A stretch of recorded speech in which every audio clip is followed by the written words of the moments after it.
Muy pero muy buenas noches, ¿cómo están? Bienvenidos y bienvenidas a un nuevo programa de La Letra Chica. Jorge Temponi, ¿cómo andás? Maite Sarasola, a las 20 en punto, es un placer cada domingo saludarte y saludarles. Tema único hoy. Hoy en La Letra Chica nos vamos a centrar en el Plan Cóndor, esta coordinación represiva de las dictaduras del Cono Sur que justamente este mes va a estar cumpliendo 50 años. Con la investigadora norteamericana Patrice McSherry vamos a hablar sobre el rol que tuvo Estados Unidos en todo esto y cómo los antecedentes de este plan datan de la década del 40. En el bloque 2 estaremos junto a Carlos De Masi, historiador, maestro de maestros en la materia, y el gran escritor Fernando Butazzoni, autor de la novela Las cenizas del cóndor, para hablar precisamente de las implicancias locales del cóndor, la importancia de la memoria y los ecos en el presente. Y en el último bloque vamos a estar recibiendo a Alejandra Casablanca, periodista y directora de la Secretaría de Derechos Humanos para el Pasado Reciente, justamente para ver qué abordaje se va a tomar desde lo institucional para que este tema no deje de estar en agenda. Todo esto hoy en La Letra Chica.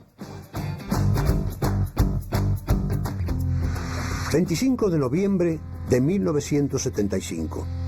Los representantes de una vasta organización represiva que se está gestando en el Cono Sur se reúnen clandestinamente en Santiago de Chile y pactan la sistematización del genocidio. El Plan Cóndor fue el operativo de inteligencia y coordinación de operaciones acordado entre los servicios de seguridad de las dictaduras militares, pero sus verdaderos ideólogos se encontraban un poco más al norte. En el marco de la doctrina de seguridad nacional y en su lucha contra el comunismo, Estados Unidos no solo fomentó el plan, a través de agentes de la CIA brindó su apoyo y asesoramiento. La cooperación entre las dictaduras regionales permitió a sus agentes desplazarse libremente para secuestrar, torturar y asesinar a ciudadanos considerados subversivos. En 1992 fueron descubiertos en Paraguay los llamados Archivos del Horror. Más de 700.000 páginas de documentación que atestiguan la complicidad entre la inteligencia estadounidense y los gobiernos de facto de la región. Toda gente torturada, toda gente torturada.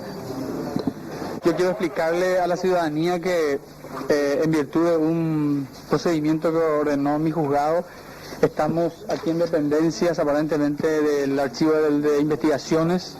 Las toneladas de documentos y fichas no solo muestran los entresijos de la represión interna en Paraguay, sino que dejan al descubierto las entrañas del cóndor. Hay pilas de expedientes. De gente torturada. Hay pilas de cassette. Acá hay una montaña de documentos que guardan relación evidentemente con un pasado que no queremos que vuelva. A simple vista, nadie diría que el llamado Departamento de Producciones de la Policía, en Lambaré, ocultaba el archivo más acusador de América. Uno de los empeñados desde hace tiempo en su búsqueda es un abogado y maestro vuelto del exilio, Martín Almada. Aquí está la lista negra, Humberto. Lloro por esta alegría. Evidentemente sabemos lo que es el Plan Cóndor, pero creo que la ciudadanía lo maneja más bien en titulares y a grandes rasgos. Una hermosa oportunidad para profundizar en el programa de hoy, en el que como siempre recibimos vuestros mensajes por escrito al WhatsApp de siempre, al 092-374-089, para ir compartiendo a pie de pantalla en el correr del programa. Les invitamos además a seguirnos por nuestras redes que allí ven. Comenzamos entonces la Operación Cóndor, este programa multinacional encubierto, organizado por países de América Latina, fundamentalmente Argentina, Brasil, Chile, Paraguay, Bolivia, Perú, Ecuador y Uruguay. Y Estados Unidos se ajustó dentro de lo que es la doctrina y estrategia contrainsurgente como un programa de caza y de muerte. Los agentes operativos del Cóndor llevaron a cabo detenciones y desapariciones de disidentes exiliados a través de las fronteras. Entregaron a estos a otros países y los sometieron a tortura e incluso muchas veces a ejecución extrajudicial. Los escuadrones del Cóndor también asesinaron o intentaron asesinar a dirigentes clave de la oposición política que estaban exiliados en América Latina, Europa y Estados Unidos. Y a finales de este mes entonces se hacen 50 años de la creación de este plan macabro, y en este contexto es que se van a realizar las jornadas académicas 50 años después del Plan Cóndor, revisión y nuevas perspectivas de investigación, que se realizarán desde mañana 3 al 5 de noviembre en el marco de la conmemoración de los 80 años de la Facultad de Humanidades y Ciencias de la Educación de la Universidad de la República, declaradas de interés por la Suprema Corte de Justicia de Uruguay. Para conversar sobre este tema y en este primer bloque entonces recibimos a 3 invitados. Empiezo por saludar a la investigadora estadounidense Patrice McSherry, recién aterrizada, además recién llegada. Patrice, gracias por estar con nosotros. Es doctorada en Ciencias Políticas, es investigadora en colaboración con el Instituto de Estudios Avanzados de USACH Chile y profesora de Ciencias Políticas emérita en Long Island University en Nueva York. Conocida internacionalmente, es una eminencia, permítanme decirles, por su trabajo, su investigación, sus descubrimientos precisamente sobre la Operación Cóndor. Buenas noches, gracias Patricia. Gracias por la invitación. Y a mí me toca presentar a Marina Cardoso. Marina es profesora de Historia egresada de IPA, magíster en Derechos Humanos por la Universidad de Siena, docente de la Universidad de la República y coautora del libro Las garras del cóndor, dictaduras latinoamericanas, CIA y neofascismo italiano, publicado en Turín por Einaudi en abril de este año. Bienvenida Marina, gracias por estar. Muchas gracias por la invitación. Gracias. Y Roberto García, ya conocido de este y otros programas, es doctor en Historia, profesor de la Universidad de la República también e investigador del Sistema Nacional de Investigadores. Bienvenido también. Buenas noches, muchas gracias. Gracias por estar. Bien, y comenzamos por aquí. Decíamos que la investigadora estadounidense que nos acompaña, Joanne Patrice McSherry, es cientista política de la Universidad de Long Island en Estados Unidos y es una de las principales investigadoras sobre el tema en América Latina y también en sus conexiones con Europa. Entonces empecemos por el principio y tu historia personal con el tema, Patrice. ¿Cómo te encontraste con el Plan Cóndor? ¿Por qué empezaste a estudiarlo? ¿Y con qué documentos te empezaste a encontrar? Bueno, yo he tenido mucho interés en todo el periodo de la Guerra Fría en América Latina y especialmente el rol de mi gobierno, Estados Unidos, en América Latina, que fue muy negativo en muchos casos. Y bueno, yo estaba en Argentina en 92 cuando Martín Almada descubrió los archivos y cuando yo estaba en Argentina estaba estudiando la transición difícil que pasó en Argentina con los carpintados y todo eso y era muy difícil. Y cuando yo me di cuenta de esos archivos tenía mucho interés porque yo pensé, eso puede ser muy significativo. Y después de terminar mi proyecto sobre Argentina, yo fui a Paraguay para estudiar los archivos en 96. Y en este momento no estaban bien organizados todavía, no estaban digitalizados, pero yo realmente encontré muchos documentos importantes, ¿ya? Y este periodo también era cuando Pinochet fue arrestado en Europa y luego el presidente Bill Clinton desclasificó o ordenó la desclasificación de muchos archivos estadounidenses. Y había como miles y miles de documentos, empezando en 99, y yo estudié muchos de estos documentos. Y yo encontré varios muy llamativos. Y bueno, yo finalmente escribí un libro sobre la Operación Cóndor. Y bueno, es que todavía no sabemos todo, pero sabemos mucho más que antes, ¿no? Tenemos mucho más detalle. Había una desclasificación hace como 5 años que realmente clarificó muchas cosas porque había documentos con menos tachados y por eso había más información, nombres, lugares y realmente descubrimos muchas cosas nuevas, ¿ya?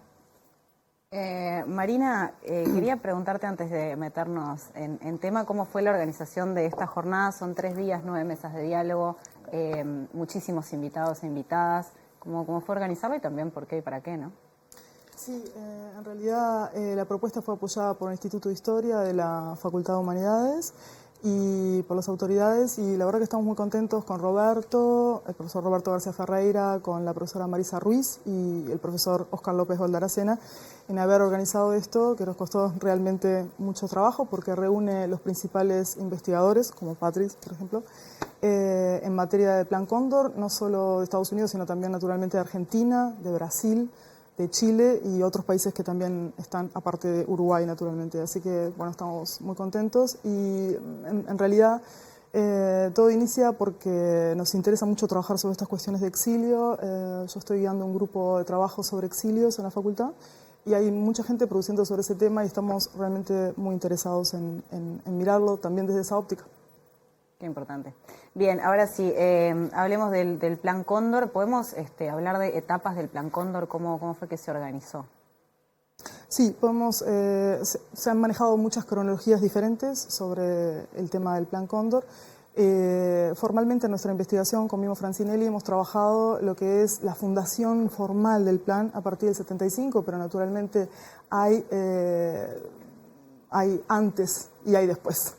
Y nosotros sabemos muy bien que, por ejemplo, la represión en Argentina entre el 74 y el 76 fue fundamental para aceitar algunos mecanismos de represión, como por ejemplo el famoso Batallón 601, que tuvo un rol protagónico absolutamente, que ha sido estudiado por Patrice en lo que fue la represión en el Plan Cóndor. Argentina, donde justamente había muchísimas personas exiliadas en lo que era el contexto de la región, ¿no? Exacto, sí, fue en ese momento donde se represaliaron muchos de los uruguayos que allí estaban, como por ejemplo Salvador Michelini, Gutiérrez Ruiz, y otros militantes de base, de repente no tan conocidos, pero también fueron represaliados en el marco del Plan Cóndor, y también algunos líderes muy importantes, como por ejemplo en el periodo anterior, ¿verdad? Como por ejemplo el general Prats, que fue ultimado justamente en virtud de algunas conexiones entre lo que fue la DINA, la fundación de la DINA, que fue absolutamente fundamental en Santiago de Chile para el Plan Cóndor, y algunos asesinos que estaban allí en Argentina ya en ese periodo, especialmente el Escuadrón de la Muerte denominado 3A, la AAA, la Alianza Anticomunista Argentina, que estaba ya operando entre el 74 y el 76. ¿Roberto?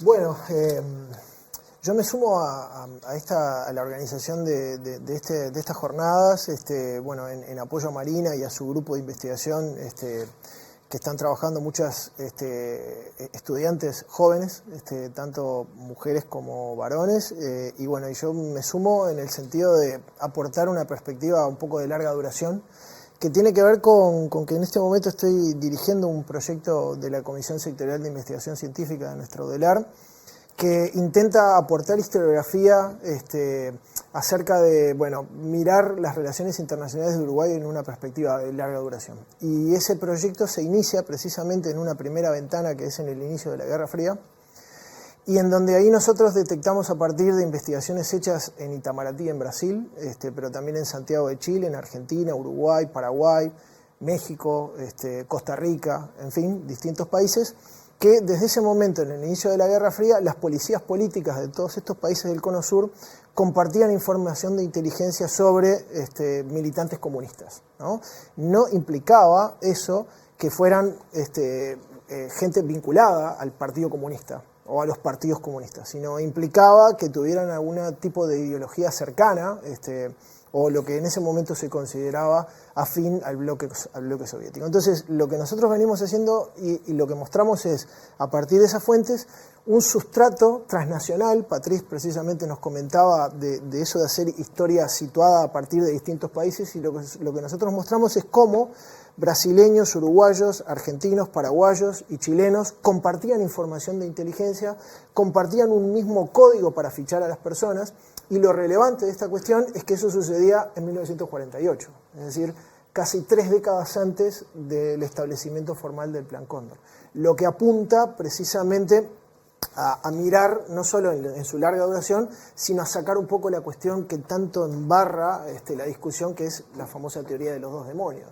¿no? O sea, las guerrillas y las guerrillas que una cosa se dio en respuesta de la otra y que está. Así es. Entonces, como que esa primera parte del proyecto de investigación apunta a mirar las cosas con una perspectiva un poquito larga y mostrar cómo los estados y los empresarios, porque ahí aparecen figuras empresariales de distintos países, también manejaban información común ante lo que percibían como un peligro o una amenaza a un orden establecido. Patriz, ¿algo que quieras sumar sobre esto? Sí, creo que es importante recordar que realmente después de la Guerra Segunda Mundial, Estados Unidos estaba realmente reformando el sistema interamericano para combatir el comunismo, ¿ya? La subversión. Por ejemplo, la Escuela de las Américas tenía otro nombre, pero fue formado en 1946. Y durante los años 50 también había mucho entrenamiento, mucha doctrina de seguridad nacional contra insurgencia. Y luego con la Revolución Cubana era realmente un antes y después, porque para la gente pobre, para la gente marginada, es que era una cosa de esperanza, pero para los dueños, para los gobiernos y los negocios, era una cosa muy espantosa, la revolución. Y después de esa revolución cubana, Estados Unidos reorganizó todo el currículo en la Escuela de las Américas, que como saben, realmente muchos ejércitos enviaron gente para tomar clases en esta escuela. Y bueno, después de la revolución, como dije, era completamente reorganizado para concentrarse en realmente construir un movimiento anticomunista y contrarrevolucionario en el hemisferio. Y eso era muy importante, yo creo, en como establecer las raíces de Operación Cóndor, que emergió en los 70. Pero no era como de la nada, es que había un proceso histórico cuando los ejércitos estaban como unificándose en la Escuela de las Américas y también en las conferencias de ejércitos americanos, que fue fundado en el año 1960 por oficiales de Estados Unidos para reunir los ejércitos de América Latina.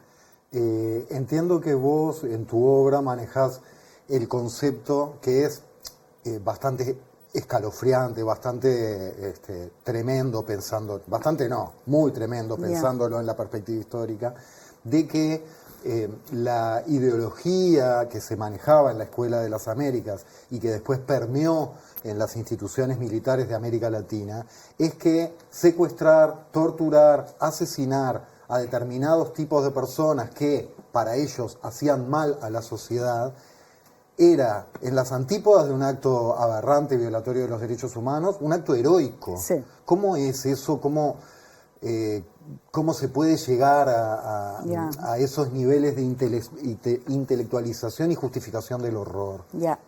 Bueno, hay dos puntos. Uno es que si una persona estudia contrainsurgencia, que no es fácil porque muchos documentos son clasificados. No es fácil encontrar realmente documentos, pero en estos casos, realmente la idea, el modelo es crear comandos que atacan, que secuestran, que usan como abducción, asesinato, todo eso. No mencionan tortura, pero dicen contra-terror, que es el uso de terror, ¿ya?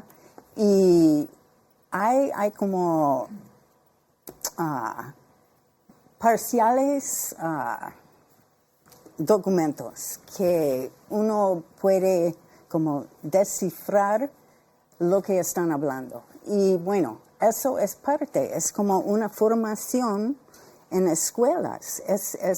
No es simplemente una persona violenta, aunque eso es parte de la explicación, pero es un proceso de formación que realmente fue compartido en el hemisferio. Y en ese sentido, ¿cuánto crees que hay de peso ideológico y cuánto de intereses económicos? Porque a nivel ideológico parecería una paradoja o una contradicción que me pongo en la cabeza, ¿no? De grandes mandos estadounidenses de la época, permiso, pero la defensa de la democracia y los derechos humanos se supone que son esos valores de Occidente y la libertad que oponen ellos a la imagen terrible que tienen del comunismo, y sin embargo apelar a esas herramientas pareciera todo lo contrario. Entonces, ¿cuánto crees que hay de real convicción y cuánto de intereses económicos que utilizan esas excusas para adoctrinar? Sí, yo creo que Estados Unidos y los otros países, las élites, tenían intereses económicos, pero también políticos, ideológicos. Por ejemplo, Estados Unidos quería realmente orientar todos los países en su órbita y, bueno, no quería líderes independientes, líderes nacionalistas o socialistas, ¿ya? Y por eso no era simplemente una cuestión de guerrilleros. Por ejemplo, Estados Unidos fue clave en golpes contra Arbenz en Guatemala, Goulart en Brasil y Allende en Chile. Y hay más casos. Y fueron líderes electos, no comunistas, no guerrilleros. Pero yo creo que para la persona dentro de contrainsurgencia que está entrenado, es ideológica, sí, es que hay un tipo de odio que está instalado, ¿no? Que hay que odiar a esa gente que están luchando para sus derechos, para otra visión de justicia social. Pero esa gente fueron vistos por los soldados, los comandos, como enemigos internos, ¿ya? Patrice ponía el foco en Estados Unidos. Me gustaría conversar un poquito también sobre cuál fue el rol de Francia en todo esto. Francia, en tanto país colonial, tuvo una repercusión directa en lo que fue la guerra de Argelia, por ejemplo, y bueno, de allí se ha estudiado, hay bastantes investigadores que han estudiado el rol de la represión en Argelia, que después es tomado como modelo por las dictaduras de contrainsurgencia, las dictaduras de seguridad nacional en el Cono Sur. O sea que eso ha sido bastante estudiado. Pensé que me preguntabas sobre el tema de los servicios, en el tema de bueno, que en este caso contribuyeron a salvar la vida de algunos exiliados durante los 70 a partir justamente de la intervención contra la operación Teseo del Plan Cóndor que se desarrolló en Europa. Estaba pensando, por ejemplo, en el caso de Hugo Cores, pero en fin. Claro, no, iba más al armado del Plan Cóndor, y que muchas veces hablamos de Estados Unidos y en realidad Francia también estuvo ahí. Sí, de hecho es reconocida incluso por dictadores argentinos la influencia que tuvo esa impronta, no solo de la SOA, de la School of the Americas, sino también de la influencia francesa en lo que fue la represión de la dictadura, ¿verdad? Sí. ¿Roberto?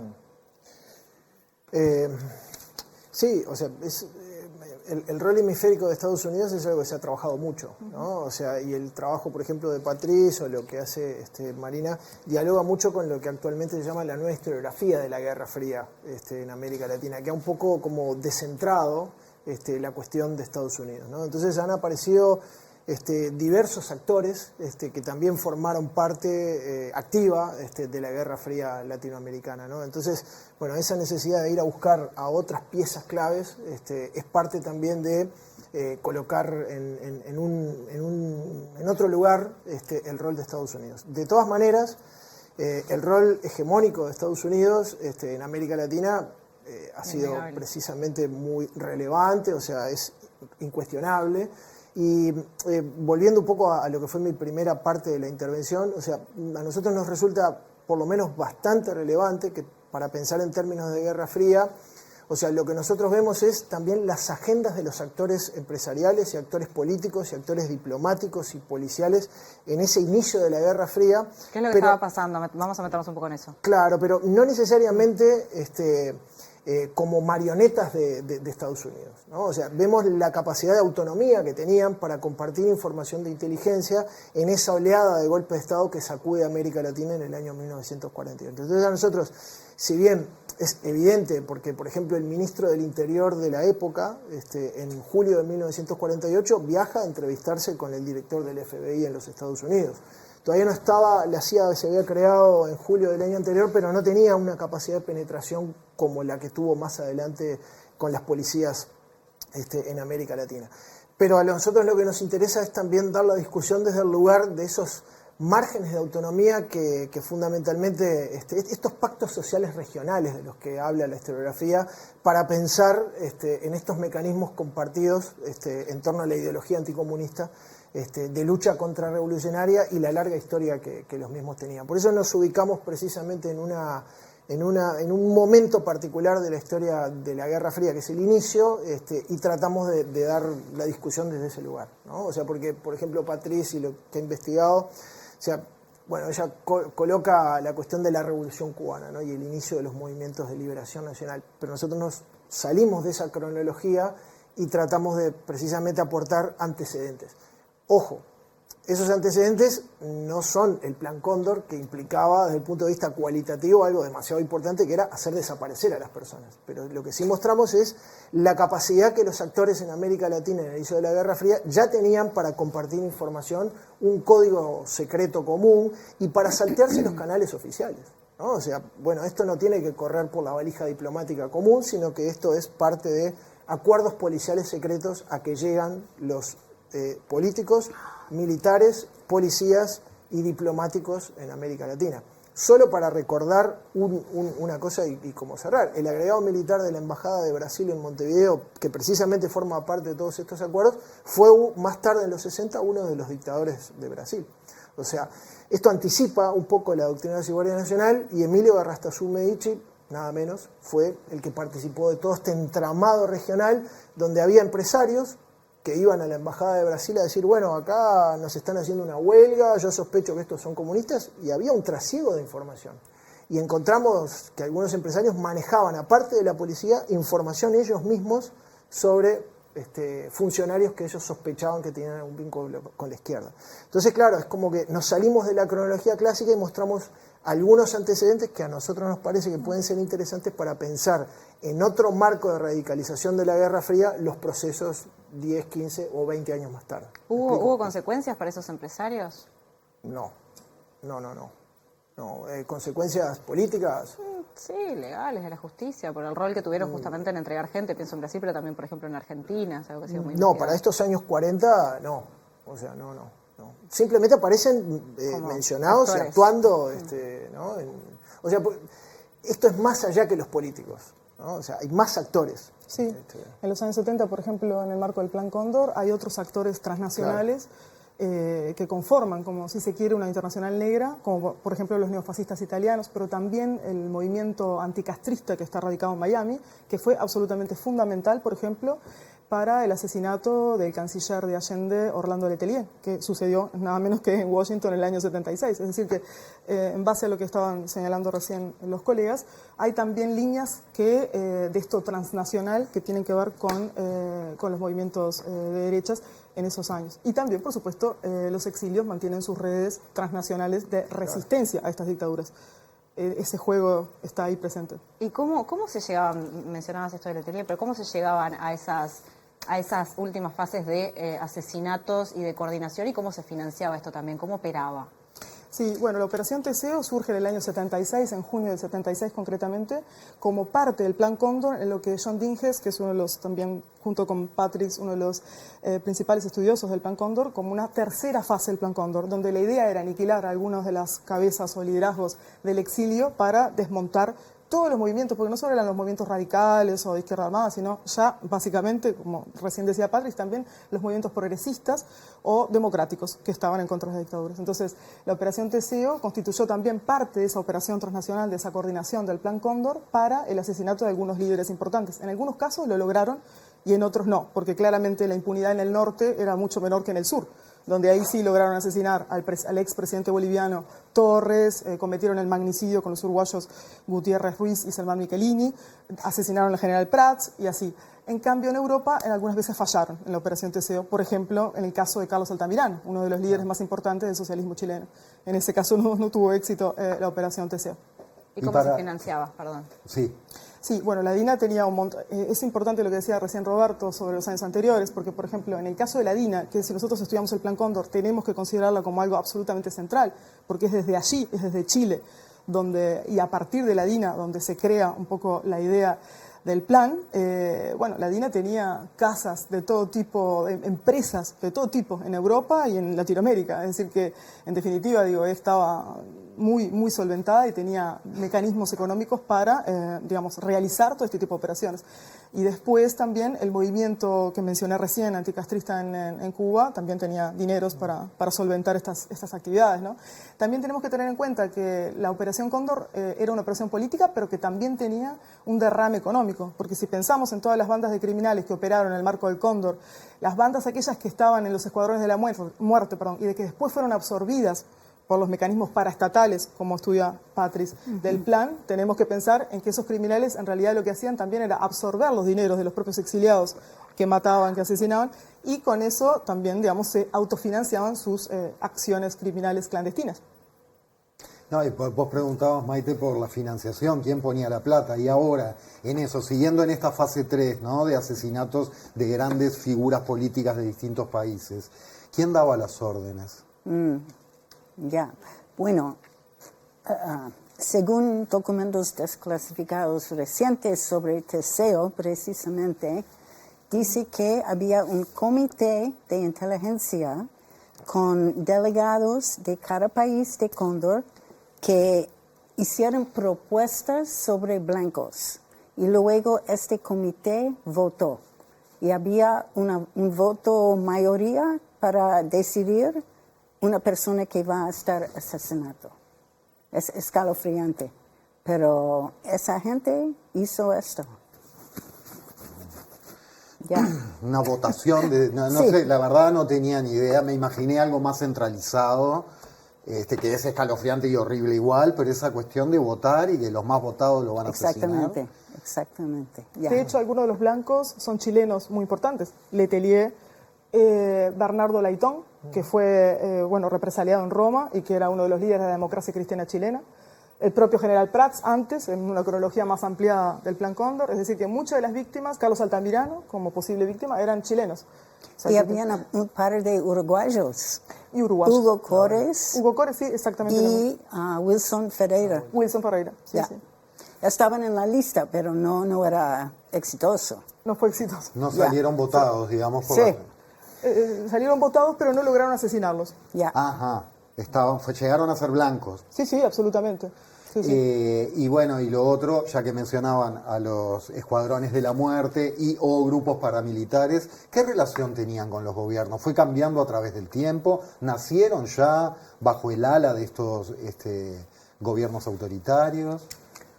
Bueno, otra vez es mi entendimiento que contrainsurgencia como modelo era muy central para crear esos comandos que usan métodos aberrantes y atroces, y fue considerado como justificado o legítimo, ¿ya?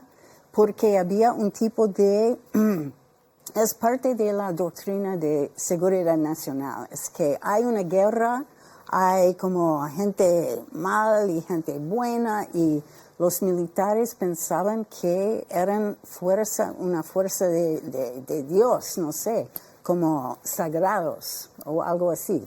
Y eso es un poco porque había mucho fanaticismo, ¿no? Que era una cosa que los fines justifican los métodos, ¿ya? Y por eso fueron creados y se hicieron más poderosos, más autónomos un poco, y por eso fueron salvajes, realmente. Los uruguayos en Orleti, en Argentina, fueron muy, como la tortura era absolutamente en todas partes, ¿ya? Y hay todavía secuelas de eso. Yo creo que toma mucho tiempo para que una sociedad puede curarse de eso, especialmente si no hay justicia. Hay que estar en un proceso de justicia, verdad, memoria, Eso es muy importante. Hablábamos sobre la DINA, el rol de Chile como fundamental en la creación de este plan, pero ¿qué pasa con Uruguay también? ¿Cómo operó acá? Hace poco Jorge Trócoli volvió a salir en las noticias, por ejemplo, en base a una nueva decisión de la justicia italiana. ¿Cómo operaba acá y cuál fue nuestro rol también en todo esto? Sí, el rol uruguayo fue fundamental, los servicios también uruguayos participaron y está comprobadísimo cómo participaron y fueron absolutamente determinantes en el caso de lo que mencionaba recién Patrice, de Orletti, y concretamente en el secuestro y el asesinato de Selma Michelini, de Gutiérrez Ruiz, y se piensa que también por los escritos que dejaron y eso, en el asesinato de los Tupamaros de Nuevo Tiempo que estaban en Buenos Aires en ese momento, Whitelow y Barredo, como parte de otro montón de gente que también asesinaron, por ejemplo la operación contra el PP allí, o sea, ellos fueron determinantes y estaban en las sesiones de tortura, estaban en la represión y estaban en el asesinato en los centros clandestinos en Buenos Aires, donde ocurre un laboratorio realmente represivo a partir sobre todo del golpe de Estado en el año 76. Que precisamente, o sea, lo que nosotros vemos en los documentos secretos de Itamaraty es que una de las cuestiones es que Brasil estaba preocupado, como en otros momentos de la historia, en controlar a sus exiliados políticos acá, porque las actividades de izquierda estaban prohibidas en Brasil. Entonces lo que se preveía en el marco de estos acuerdos es que los agentes de inteligencia uruguayos, brasileños, argentinos y chilenos, salteándose las fronteras nacionales, pudieran actuar más allá de los controles de lo que era la democracia liberal en ese entonces, ¿no? Y aprovecho porque yo quiero agregar que en el marco del proyecto al que hice referencia anteriormente, nosotros también estamos corriendo un poco la cronología, tenemos varias cronologías, pero dentro del proyecto, en la fase final del proyecto apunta a buscar cómo se posicionaron los militares uruguayos en Centroamérica, ¿no? Exacto, eso es algo que también forma parte de las colegas y de los colegas que vienen a las jornadas, ¿no? Sí. O sea, vienen investigadores jóvenes que han trabajado en Paraguay o investigadoras que han trabajado con documentación de varios países que han conectado a Chile y a Argentina con los procesos en Centroamérica. Y nosotros procuramos hacer algo muy humilde desde Uruguay para tratar de mostrar el fuerte alineamiento que tenía la dictadura uruguaya en materia de relaciones internacionales con la dinastía de Somoza en Nicaragua, en la previa a la victoria de la Revolución Sandinista, y cómo también los militares uruguayos jugaron muy fuerte en el espacio centroamericano. Es decir, como nosotros procuramos hacer en el proyecto, mostramos que las relaciones internacionales de Uruguay no son solo siempre en el Cono Sur, en el marco del Plan Cóndor, sino que también ese Cono Sur, mejor dicho, ese Plan Cóndor, esos mecanismos de compartir información, incluso desaparecer gente, que se activaron mucho en Centroamérica. Uruguay fue parte de eso. Inclusive hay un coronel uruguayo que fue el jefe de la COPECOMI, que ha estudiado muy bien Patrice McSherry, ¿no? Y capaz que vos, Patrice, podés comentar un poco qué fue la COPECOMI, pero bueno, o sea, el hecho de que haya un agregado militar en la Embajada de Uruguay en Tegucigalpa, que haya sido director de la COPECOMI, nos dice bastante acerca del rol de los militares uruguayos en ese espacio no tradicionalmente considerado en nuestra historiografía. Muy interesante. ¿Cuál coronel? Salaberry. Ah, ya. No, yo quería decir que es muy importante lo que dice Roberto sobre examinar el rol de todos los países. Por ejemplo, Brasil sí tenía un rol muy importante, muy importante. Por ejemplo, su golpe de Estado era en 64, ¿ya? Y por eso tenía una actitud como, no sé, hermano mayor de los otros países, los otros militares.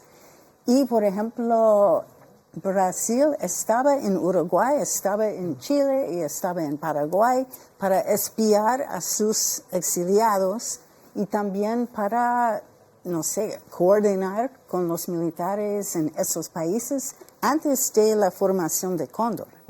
Y, por ejemplo, durante el golpe de Estado en Chile en 73, habían brasileños en el estadio torturando a gente en el Estadio Nacional de Chile, y de hecho estaban entrenando a los chilenos cómo torturar, porque tenían máquinas de electricidad que los chilenos no sabían, ¿ya? Y Brasil realmente tenía un rol muy importante, tenía también como instrucción en su doctrina de seguridad nacional, también en la región. Y es importante reconocer, sí, eso, que Brasil, por ejemplo, tenía un rol importante. Vos manejas también el concepto de represión industrial. Sí. ¿Qué es eso? Ya. ¿Y qué es la diferencia de otros tipos de represión? Sí, sí. Es que yo adapto a este concepto de otro académico que es Omer Bartov, que habló sobre la Primera Guerra Mundial, que era la primera vez con como matanzas industriales, ¿ya? Porque mecanizado, como masivo, y simplemente matando gente masivamente, ¿ya? Y yo adapté este concepto para la Guerra Fría, porque precisamente la contrainsurgencia está como dirigido a civiles, no a otro ejército. Y por eso produce con todas las características que mencioné de sus métodos, y creó como un tipo de represión que era masiva por la primera vez, ¿ya? Porque había represión antes en América Latina, sí, pero no era la magnitud de la Guerra Fría. Hablemos un poco ahora de cuando esto empieza a llegar a su fin de alguna manera. ¿Cómo fue? ¿Cuándo? ¿Fue diferente en diferentes países? Sí, formalmente un clic a partir del asesinato de Orlando Letelier en Washington, porque efectivamente tuvo un impacto muy importante, y aunque se lo quiso disfrazar de que de pronto había sido por otra cuestión, etcétera, y la prensa hizo una campaña, en realidad claramente salió a la luz que el Plan Cóndor tenía que ver con ese asesinato. Y aparte, un líder que era absolutamente fundamental en la denuncia a la dictadura de Pinochet, un líder que tenía conexiones internacionales muy importantes en Europa, que era amigo de Palme, en suma, que era amigo de la socialdemocracia alemana. Entonces, realmente había hecho toda una actividad de conexión transnacional de los exiliados muy importante, y por lo tanto era un líder muy notorio.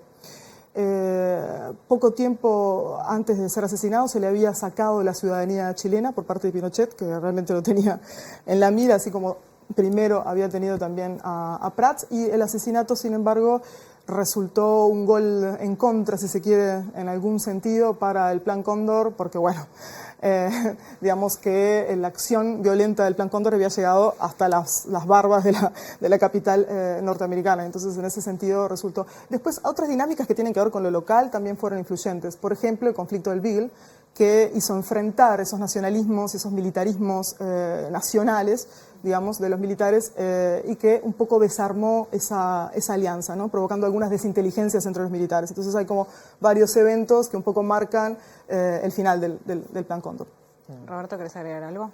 Sí, eso está vinculado a justamente un libro que estoy leyendo sobre de Sebastián Hurtado y Joaquín Fermandois, colegas chilenos, colegas allí de Patriz, que piensan un poco la cuestión de la guerra en los 70 en América Latina, ¿no? O sea, y precisamente, bueno, ellos analizan específicamente ese tipo de conflictos y dan cuenta de cómo esas ideologías compartidas en torno al anticomunismo de las dictaduras militares en el cono sur de América Latina, finalmente casi contribuyen al estallido de una guerra regional, a pesar de que se detiene. Y estoy avanzando precisamente en la lectura de ese libro, ¿no? O sea, pensado en términos de la ideología militar en cuanto a la mirada geopolítica que tenían los distintos militares en América Latina, ¿no? Nos queda poquito rato, así que me interesa, se mencionó el rol de la justicia en todo esto, y justamente en el Plan Cóndor, dependiendo un poco del país, cómo se fue procesando esta cuestión de la justicia, ¿no?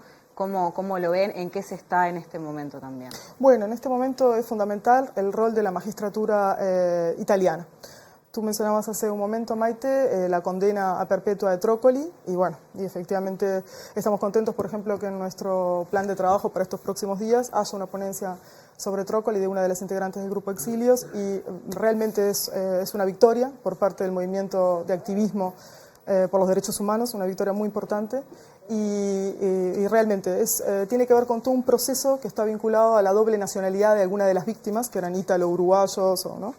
Y entonces claramente se desarrolló en ese sentido y por fortuna ha sido un éxito en ese sentido, ¿no? Y bueno, y acá se está desarrollando la mega causa vinculada acá en Uruguay a cargo del fiscal especializado en crímenes de lesa humanidad, Ricardo Percivale, que bueno, que iba a estar en nuestro evento, pero ahora están en las audiencias por el juicio oral por el caso Roslik y realmente se está desarrollando también esa mega causa acá en Uruguay.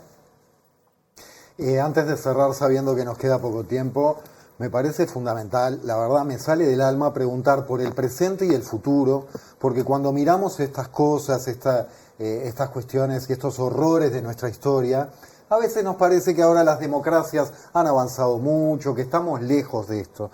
Ya sea con este tipo de metodologías que han sufrido nuestros países o con otros tipos de metodología. ¿Qué peligros ven en la región? Primero, por el rol que tiene en este momento Estados Unidos y declaraciones del presidente Donald Trump, pero además, bueno, por los grandes poderes económicos que siguen jugando su juego y a los que no les gusta que las reglas del juego cambien, lo sabemos, con esto de, por ejemplo, sufrir represiones industriales, atropellos a nuestra democracia o directamente violencias y horrores. Empiezo por ti, Patricia. Sí, no, es una pregunta muy grave, ¿no? Que, por ejemplo, una cosa que me impactó fue durante la guerra en Irak, después de la destrucción de las Torres Gemelas, ¿ya? Que los Estados Unidos adaptó realmente todos los métodos de Operación Cóndor. Estaban desapareciendo gente. Había como sitios negros en diferentes países donde la gente estaba desaparecido, ¿ya? Torturado. Y algunas personas murieron también. Y todo eso realmente me evocó Operación Cóndor porque estaban secuestrando gente transfronterizo y la gente desapareció sin el imperio de la ley. Y por eso yo tengo dudas, porque parece que cuando un gobierno quiere hacer un impacto político y militar, pueden usar esos métodos otra vez. Hay que realmente cambiar la mentalidad que justifica eso. Y no sé si eso está pasando en escuelas militares en América Latina, no sé, porque es muy difícil encontrar los estudios de los militares, ¿no? No sabemos mucho sobre eso. Muchachos. Sí, yo creo que, gracias por la pregunta realmente, porque creo que hay que seguir insistiendo en la investigación desde nuestro lugar, aportamos nuestro pequeño granito de arena para que estas cosas se sigan sabiendo, se sigan conociendo y transmitir un poco ese interés también en las generaciones jóvenes de investigadores para que puedan seguir investigando y con ese espíritu que se hace también este evento en el sentido de lograr que aparezcan al lado de grandes investigadores, jóvenes que están iniciándose en la investigación y que trabajan sobre estos temas, y que esta convocatoria sea abierta a toda la ciudadanía para que efectivamente estas cosas tengan mayor visibilidad y bueno, en el marco de lo que está pasando, bueno, tendiendo a la idea de que ocurran menos, ¿no? Roberto.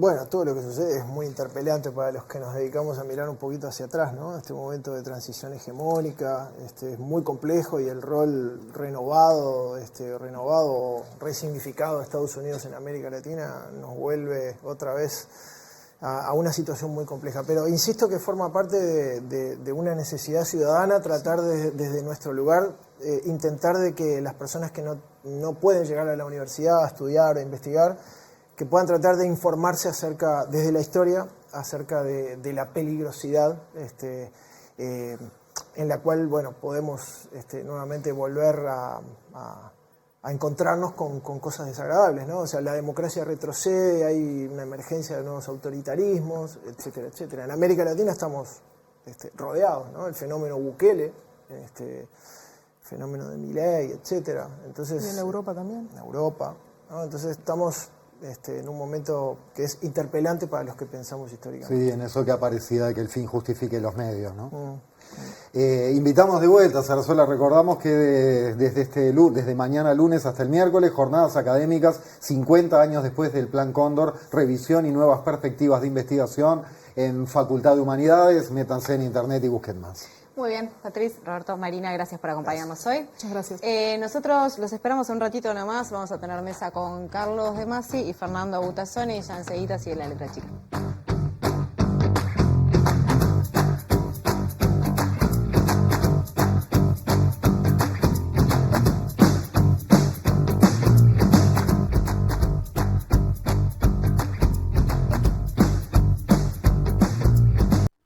Presenta Casmu. Afiliate llamando al 1444 o en casmu.com.uy. Casmu, nos une la vida. Mis viejos estaban en Uruguay militando. Cuando asesinan a mi vieja en la casa de Lagomar, secuestran al resto de las militantes que estaban con ella. Yo soy llevada también con el resto de las nenas al Castillito de Carrasco. El primer tiempo, no sé cuántos días estuve en el Castillito de Carrasco y después lo que dicen las versiones militares, que estuve a cargo de fuerzas militares. Todo esto en Uruguay, donde todavía estaban las Fuerzas Armadas Argentinas, coordinando todo este operativo. Imagínate, el resto de los militantes ya habían sido, en el momento que todo esto estaba pasando, estaban siendo trasladados a la ESMA. Y en cuanto a la persecución de extranjeros en territorio argentino, en ese plan es que desaparecieron de este país peruanos, chilenos, brasileños, uruguayos, bolivianos, en números y nombres perfectamente conocidos. Mataron más uruguayos en Argentina que los mataron en Uruguay, porque en Uruguay no hubo asesinatos masivos como en Chile y Argentina, sino hubo mucha tortura, pero normalmente la gente sobrevivieron. Pero en Argentina no, los uruguayos murieron muchos.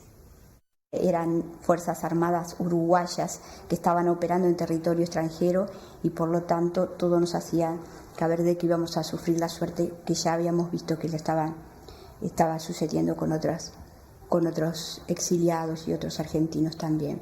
¿Qué diferencia al Cóndor de los sistemas de información que todo ejército debe tener y toda policía también? ¿Qué diferencia al Cóndor? ¿Qué lo hace ilegítimo? ¿Qué lo hace delincuencial? Evidentemente no el intercambio de informaciones. Es el intercambio clandestino de prisioneros. Es permitir que militares de Chile vengan a Asunción y en dependencias policiales paraguayas, interroguen, torturen y se lo lleven a presos de esa nacionalidad. Clandestinos, sin juicio. Esa característica de que el Estado funciona para una transnacional terrorista, me parece que es la diferencia con respecto a las anteriores manifestaciones de coordinación. Y en el marco de las jornadas académicas que mencionábamos en el bloque anterior, que se desarrollarán entre mañana y el miércoles en Humanidades, mañana lunes se hará el panel La herencia del Plan Cóndor. Será en el Salón de Actos de la Facultad de Humanidades, en Uruguay 1695, a las 11:15 de la mañana, y allí estarán nuestros dos invitados de este bloque, además del investigador y profesor de la Universidad de Columbia, John Dinges. Y recibimos entonces al escritor y periodista Fernando Butazzoni y al historiador Carlos de Masi. Gracias por acompañarnos. ¿Cómo están?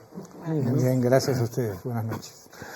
Bien, arranquemos, si les parece, por el tema del panel, la herencia. ¿Cuál consideran ustedes que es la principal herencia? Yo arranco por un poquito antes para aclarar que la Facultad de Humanidades fue ocupada por los estudiantes y el acto en general se va a desarrollar en la Sala Maggiolo de la Facultad de Derecho. Bien, gran aclaración. Es decir, que no es en la Facultad de Humanidades, sino en Derecho. Cambio de último momento. De última, si uno se equivocaba, es cerca, pero no es lo mismo. No es lo mismo. Vayan para la Maggiolo. Ahí va, vayan para la Maggiolo. Bien, gracias. Bueno, no sé, empieza usted, maestro. Bueno, gracias por la maestra.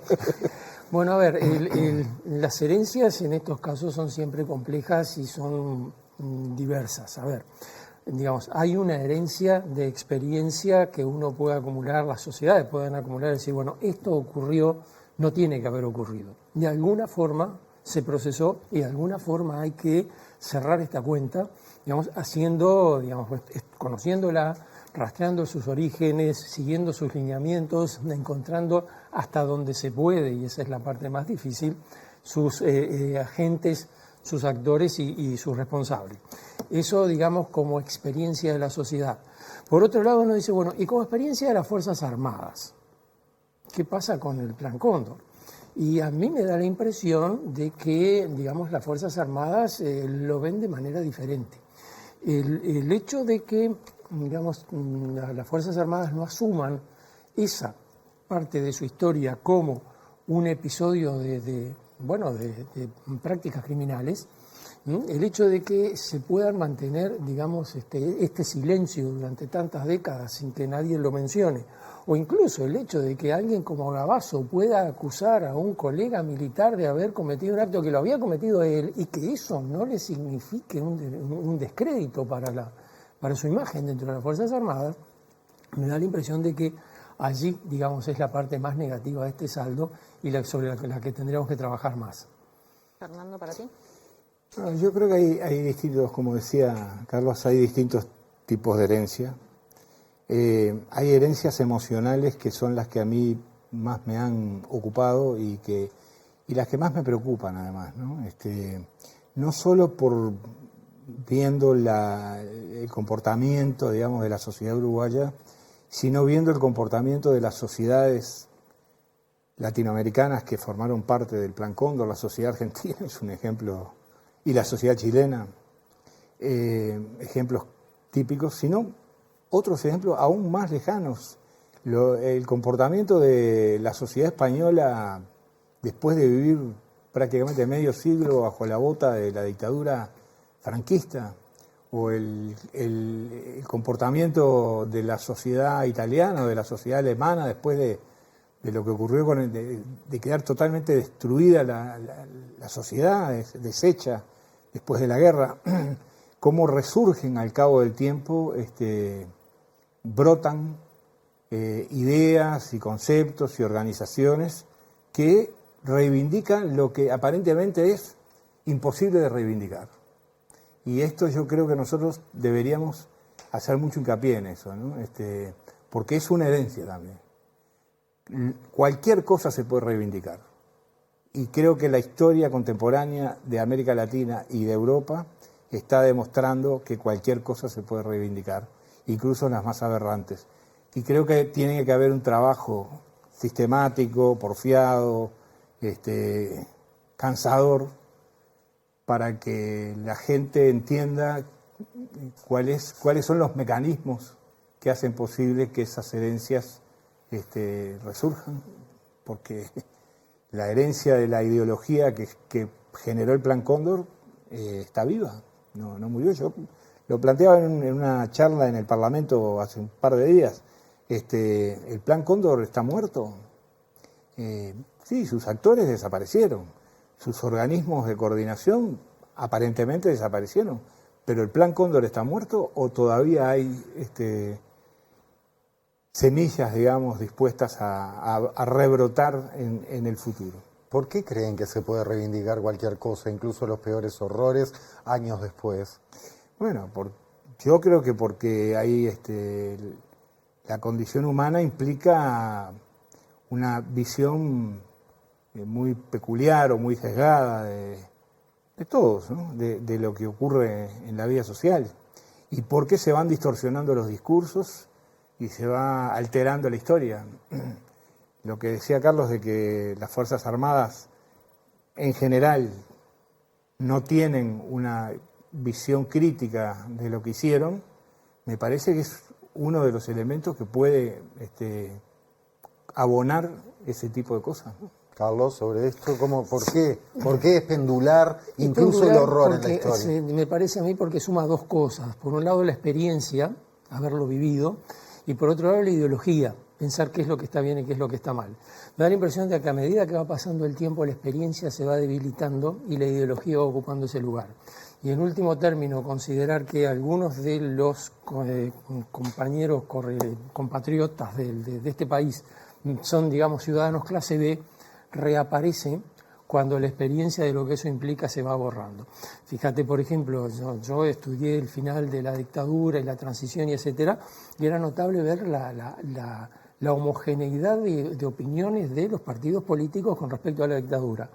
Lo mirás ahora y da la impresión de que esa homogeneidad ha desaparecido, y cuando se trata de decir, bueno, todo aquello que se decía en 1984 que tenía que hacer la democracia, investigar las violaciones de derechos humanos, castigar a los responsables, reivindicar a los que fueron torturados, y todo eso, digamos, fue quedando por el camino, y ahora son muy pocos los sectores políticos de los partidos que reivindican eso como una tarea pendiente.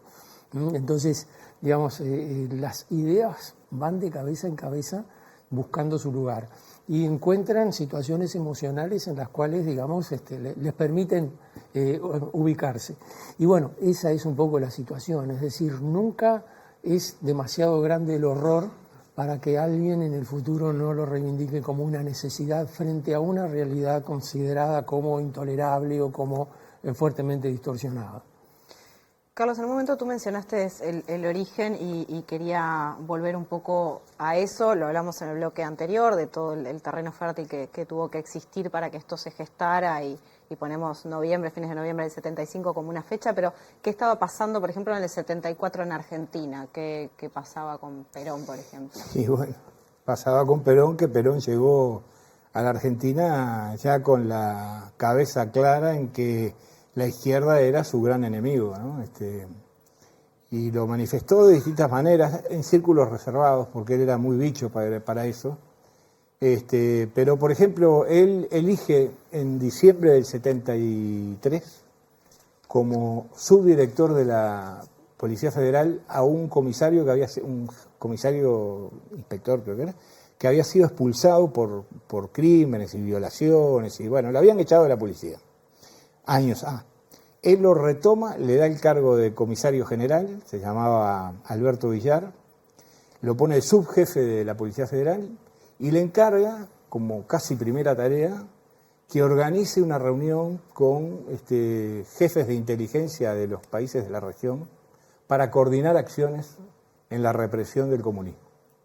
Eso lo ordena Perón en democracia, en el año 74.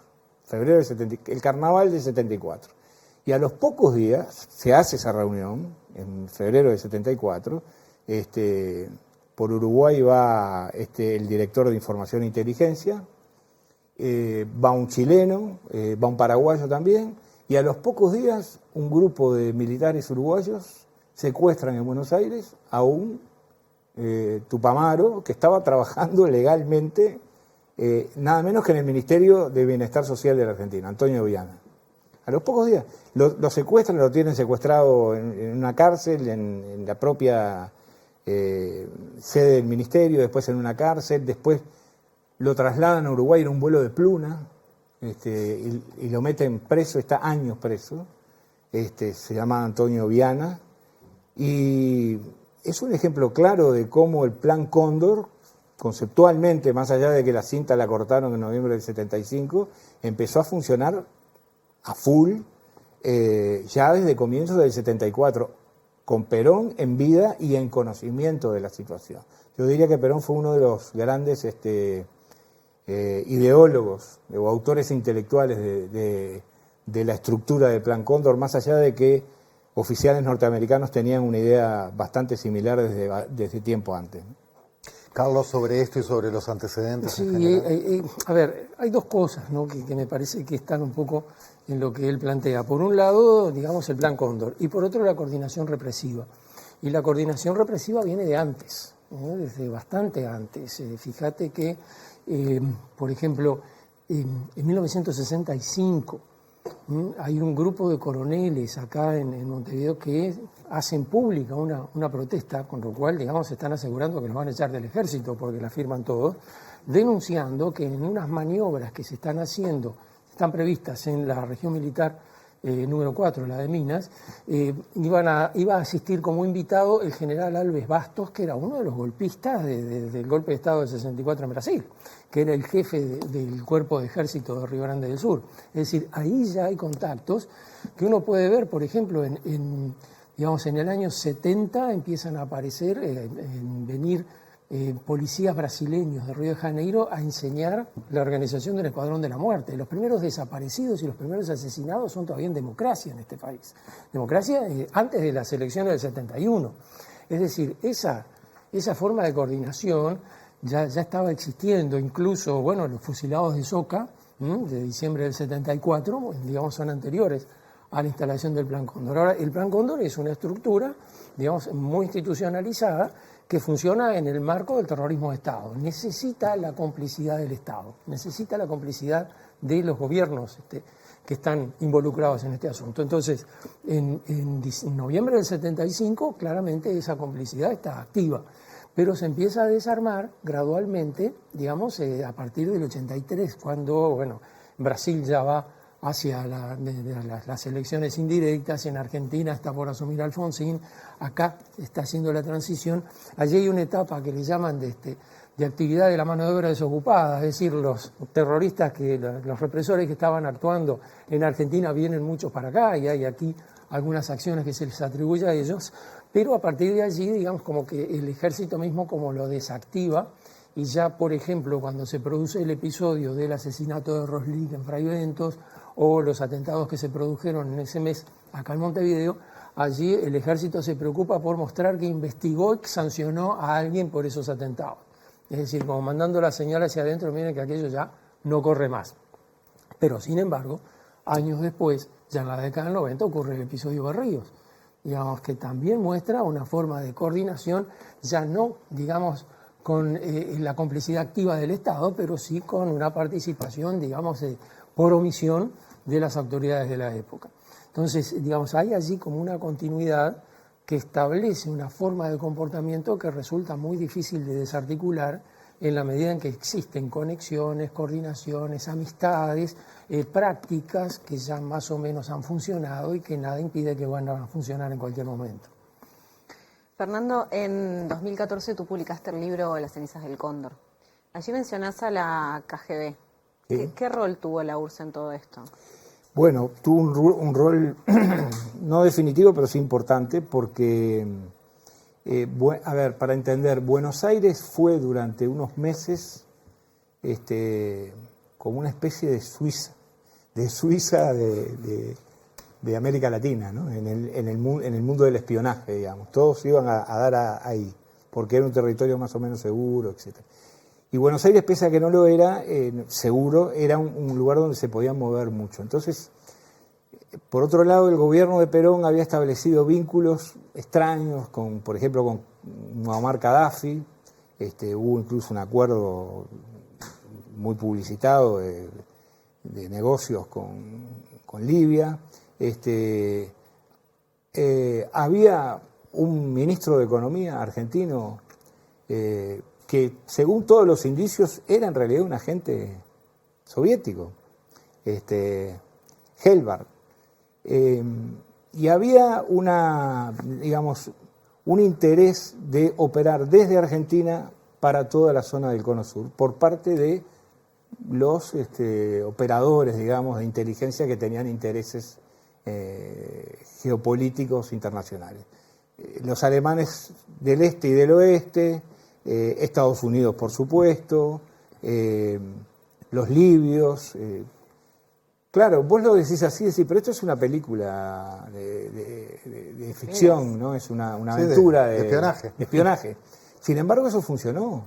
Y hay por lo menos 4 que yo conozca, agentes, espías, que trabajaban con nombres falsos y operaban, que fueron desaparecidos durante la Argentina de la dictadura y que nunca nadie dijo nada, es decir, no figuran en ningún lado.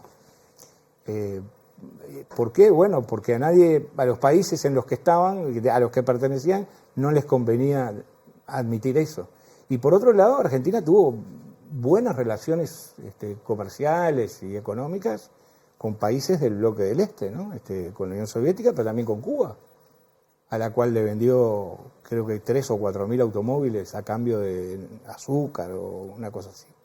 Y también con Libia, con la cual hizo negocios. Es decir, el espionaje funcionaba más allá del espionaje que funcionaba en torno a estos problemas propios de cada país, ¿no? Los uruguayos que iban a Argentina a cazar uruguayos o a buscar el dinero que se suponía que tenían los uruguayos, los chilenos que iban a Argentina a cazar chilenos o a hacer operaciones, como por ejemplo el asesinato del general Prats y de su esposa, que fue realizado por 2 agentes de la inteligencia chilena, uno de ellos norteamericano y una escritora chilena, ambos ya fallecidos. Es decir, era una gran olla de grillos, por decirlo de alguna manera, lo que pasaba en la Argentina en ese momento, ¿no? Por supuesto que Uruguay ahí jugaba un rol, diría que menor, pero que para los uruguayos perseguidos, era una situación extremadamente delicada, difícil y peligrosa, ¿no?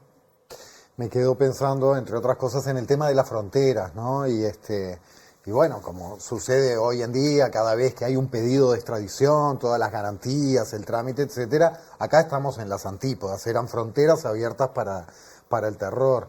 Y hubo muchísimos, como sabemos, muchísimos casos de uruguayas y uruguayos que rajaron para Argentina pensando que se podían salvar y fue peor, al año siguiente o al otro fue peor. ¿En qué momento se empezó a visualizar que no había lugar seguro en América Latina para huir? En principio fue evidente cuando el golpe de Estado en Argentina, pero ya de antes era muy claro, digamos, la gente que, bueno, compañeros de estudio, gente así que iba por Buenos Aires, volvía comentando lo que era el ambiente en Buenos Aires, digamos que ya estaba actuando la AAA, digamos, ya estaba todo en acción, todavía gobierno de Perón. Ahí habla 74, claro, 75. 73, 74, 73, que ya estabas, digamos, allí se sabía, y además era algo que se comentaba, que gente que tenía de repente en una asamblea estudiantil un protagonismo muy grande, etcétera, etcétera, desaparecía de repente. No asistía más a las asambleas, no se sabía más nada de él, es decir, había ya toda una práctica de secuestro, tortura, desaparición antes del golpe. Allá. Sí, allá. Pero como el golpe allá fue más tarde que en los otros países, se produce lo que él decía, es decir, la sensación de que, bueno, la Argentina es una democracia política, allí podemos estar seguros. Y esa fantasía, esa fue, digamos, cuando cayó la venda y se vio que estaba más expuesto todavía allá que acá, ya era tarde. Es decir, ya había mucha gente que había pensado que en la Argentina podía buscar refugio y ya no tenía forma de salir, o podía salir en condiciones muy difíciles, que te sacara ACNUR, por ejemplo, o salir clandestinamente. Fíjate el caso del general Prats, que yo mencionaba recién, que había sido el comandante en jefe del ejército de Chile durante la época de Allende, después fue apartado del cargo y en su lugar asumió Pinochet, durante el gobierno de Allende. Prats se va a vivir a Buenos Aires, y él no se quería ir de Buenos Aires. Y desde Alemania Oriental, el jefe de los servicios de inteligencia alemán, señor de apellido Wolf, le manda con un chileno, con el cual yo hablé, le manda un pasaporte falso para que pueda escapar de Argentina, porque lo iban a matar, tenían información, te van a matar, y él no lo creía. Lamentablemente, el chileno que iba con el pasaporte falso para convencer a Prat de que se escapara, llegó 12 horas tarde. A Prat le pusieron una bomba en el coche en el que andaba y lo mataron a él y a la mujer. Es decir, Prat, un hombre que era conocido, que tenía información, que tenía buenas relaciones con las autoridades peronistas, que tenía buenas relaciones diplomáticas, tampoco pudo zafar, ¿no? Es decir, fue una verdadera ratonera gigante, ¿no? Sí, también Juan José Torres. También, claro. También fue asesinado en Buenos Aires, también había buscado refugio. Presidente de Bolivia. Presidente de Bolivia, claro. Exactamente. Volvamos un poco sobre el rol de Estados Unidos en todo esto. ¿Qué otros intereses existían para Estados Unidos más allá de la cuota ideológica que tiene todo este asunto? Qué preguntita. ¿Cuántos días tenemos? A ver, hay un bloque que atraviesa todos los gobiernos y todas las ideologías, digamos que dentro del marco de la Guerra Fría América Latina tiene que ser un lugar seguro. Y desde que aparece la conversión de Cuba al bloque socialista, eso dejó de serlo. Entonces, allí por un lado hay digamos, bueno, muchos casos de insurgencia armada en formato guerrillas en varios países de América Latina, y también golpes de Estado preventivos en varios países de América Latina. Y allí como que hay varios experimentos, digamos. Por un lado, el golpe de Estado estilo Bolivia, digamos, Canal Barrientos y Obando, que dan un golpe de Estado y entonces quedan un poco como policías de la situación, es decir, vigilantes a ver que no se vaya a producir, bueno, el fenómeno Che Guevara, que no se vaya a reproducir. Por otro lado, el caso de Brasil, donde ya es una dictadura de otro tipo, bueno, vamos a tratar de despejar todo este espacio, digamos, de manera de que quede libre de peligros comunistas.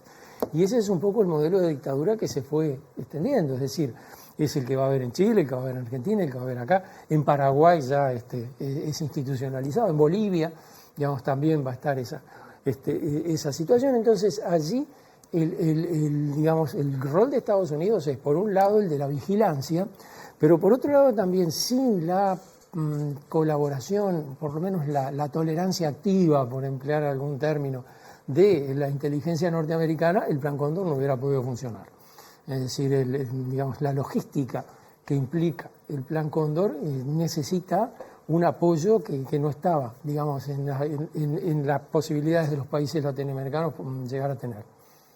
Y a propósito del empresariado y partes de la sociedad civil, recién salía el tema en el bloque anterior, ¿no? Un montón de intereses económicos que fueron importantes también, incluso grupos de empresarios que entregaban gente, sí, bueno, etcétera. Hay un caso famoso en Chile, por ejemplo, de la papelera más grande de Chile, que era la segunda industria de exportación del país en esa época, en el año del golpe.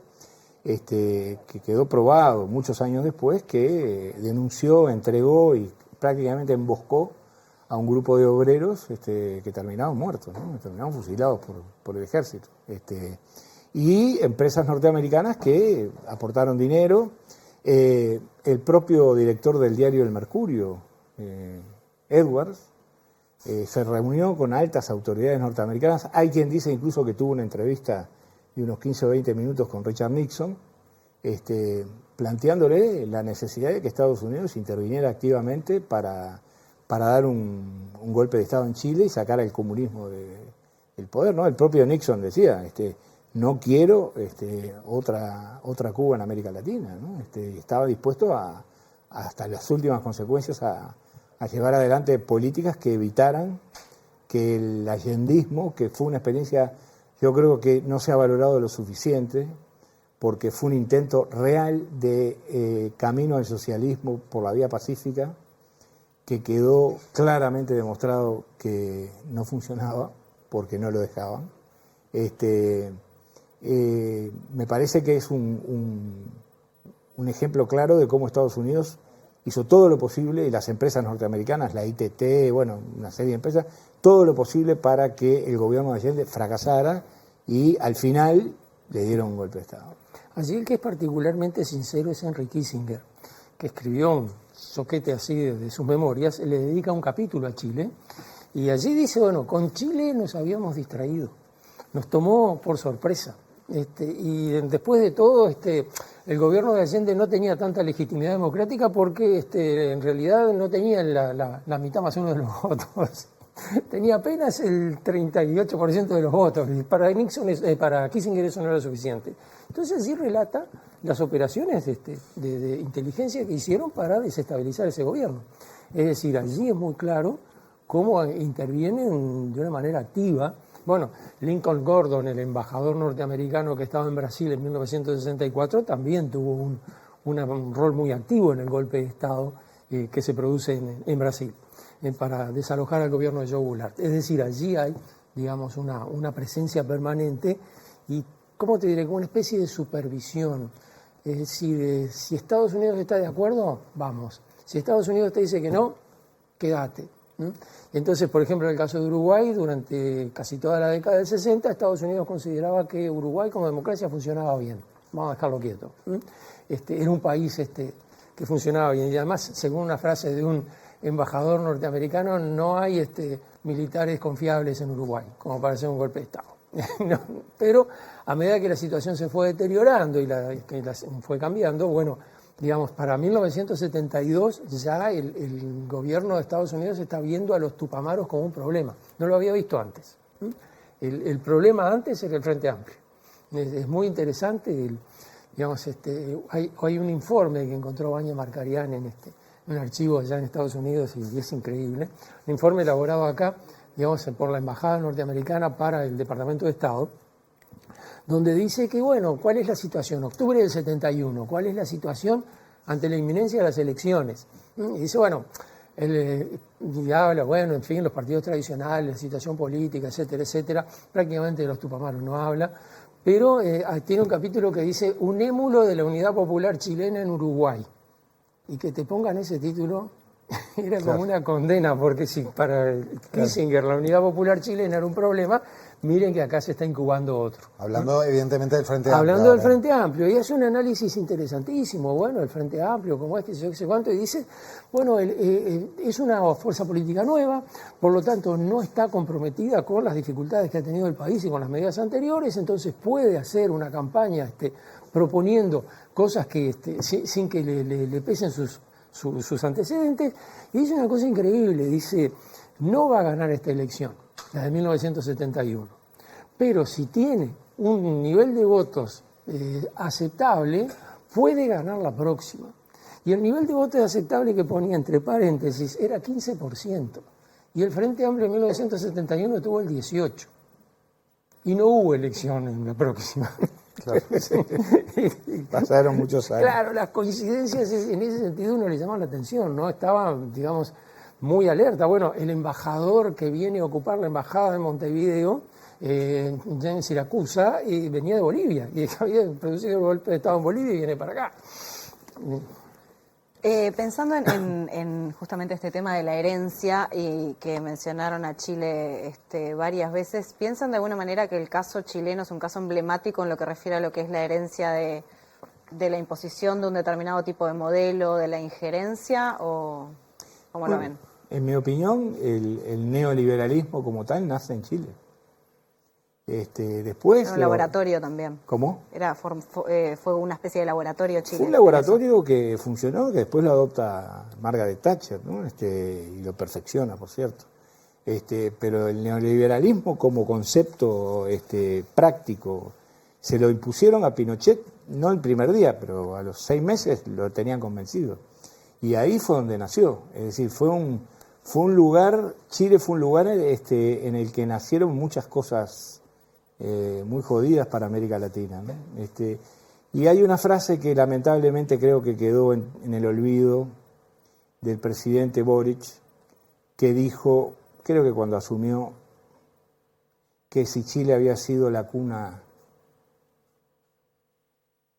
del neoliberalismo, también iba a ser su tumba.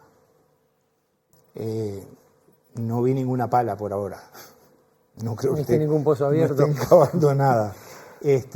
Pero Chile fue un lugar de experimentación múltiple en todos los terrenos, no solo en el terreno de la represión, en el terreno de la segregación social, en el terreno de la imposición, de la desregulación laboral, en el terreno de la entrega de los bienes nacionales a empresas norteamericanas o transnacionales, en muchos ámbitos. Chile fue un ejemplo. Y me estaba acordando de un elemento, hablando de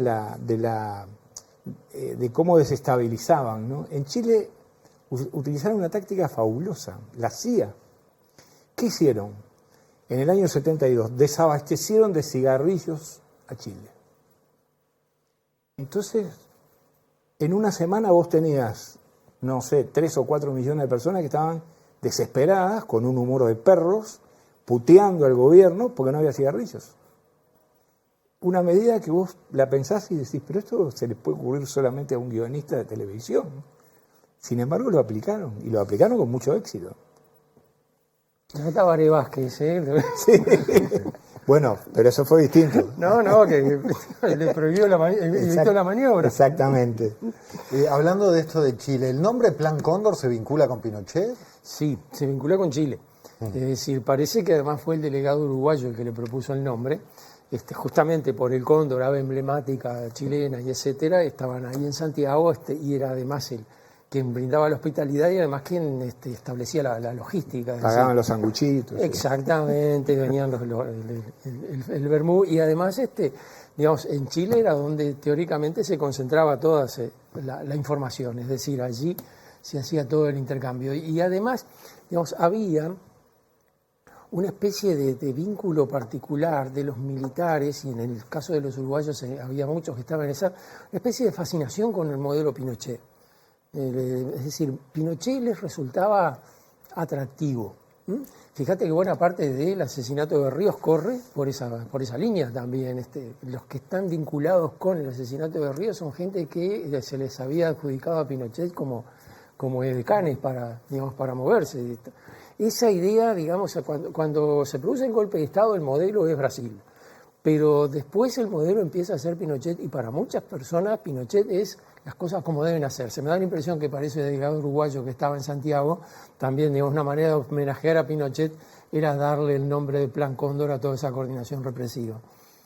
Me quedé pensando en lo que dijiste, Carlos, de lo de Bania, ¿no? En Estados Unidos, revisando archivos, esa cuestión de hundirse entre cajas y cajas y cajas de cosas, y cómo es necesario para la reconstrucción de determinadas etapas de la historia donde hay tanta intención de determinadas partes de que algunas cosas no se conozcan. ¿A qué archivos se ha podido acceder hasta ahora? ¿Qué tanto piensan que todavía se puede descubrir? ¿Qué es lo que se sabe en esto?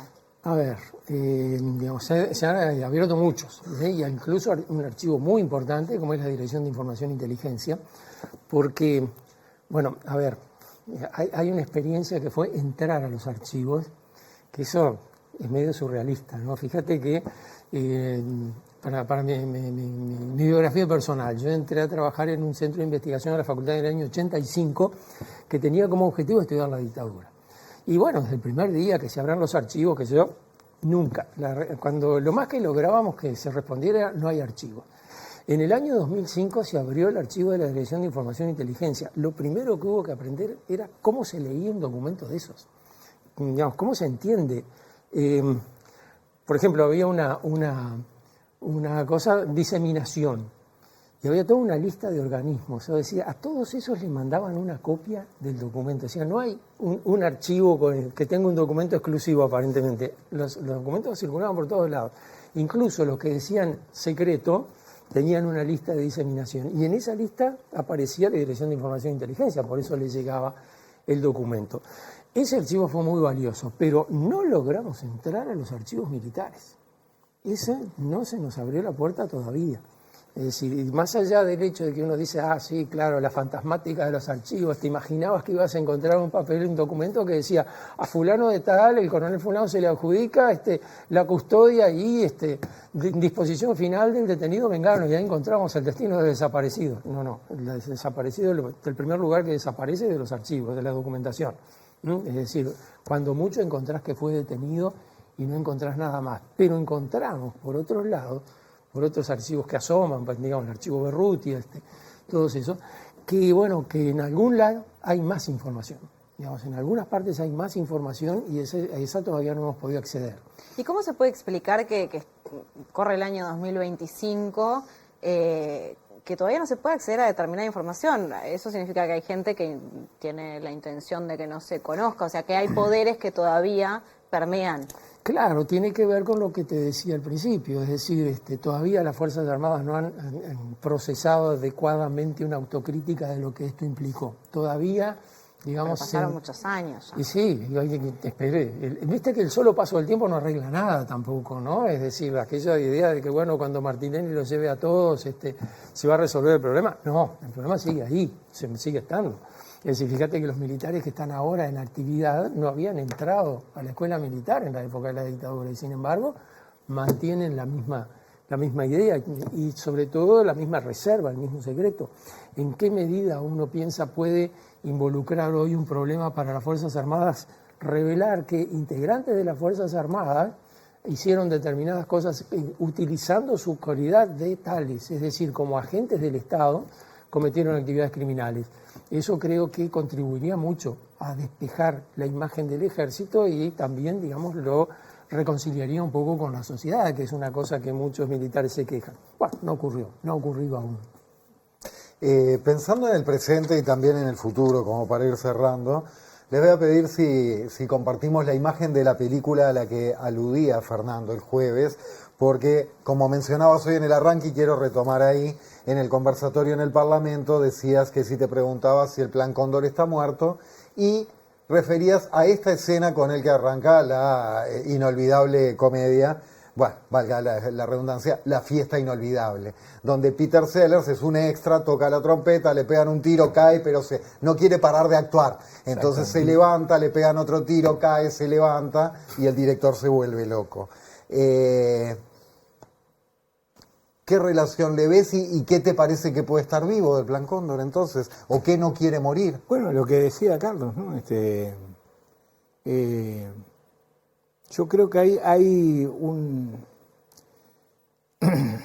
una masa crítica ideológica, digamos, muy vinculada al anticomunismo, al conservadurismo, sobre todo al conservadurismo pecuario, que